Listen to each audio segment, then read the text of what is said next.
വിഷ്ണുമായ ഭക്തജനങ്ങളിൽ ഏറെ സുപരിചിതനും ദീർഘകാലമായി വിഷ്ണുമായ ഉപാസകനും സ്വാമിയുടെ കോമരവുമായി കേരളത്തിൽ അങ്ങോളം ഇങ്ങോളമുള്ള പല ക്ഷേത്രങ്ങളിലും ഒപ്പം ഇന്ത്യക്കകത്തും വിദേശത്തുമായി വിഷ്ണുമായ നൃത്തരൂപ കൽപ്പനകളും കളമെഴുത്തുപാട്ടും നടത്തിപ്പോരുന്ന ശ്രീ സരസൻ സ്വാമികളാണ് ഇവിടുത്തെ മഠാധിപതിയും കോമരവും ഈ മായാസന്നിധിയുടെ ആത്മാവും മാർഗദർശിയും.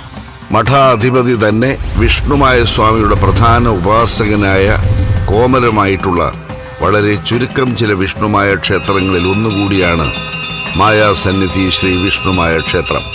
കേരളത്തിലെ പല വിഷ്ണുമായ ക്ഷേത്രങ്ങളുടെയും പ്രാരംഭഘട്ടത്തിൽ വിഷ്ണുമായ പ്രതിഷ്ഠയെക്കുറിച്ചും നിത്യപൂജകളെയും ഉപാസനകളെയും കുറിച്ചുമൊക്കെ ഉപദേശങ്ങൾ തേടി വരാറുള്ളതും വേണ്ട മാർഗനിർദ്ദേശങ്ങൾ നൽകിപ്പോരുന്നതും ശ്രീ സരസൻ സ്വാമികളാണ്.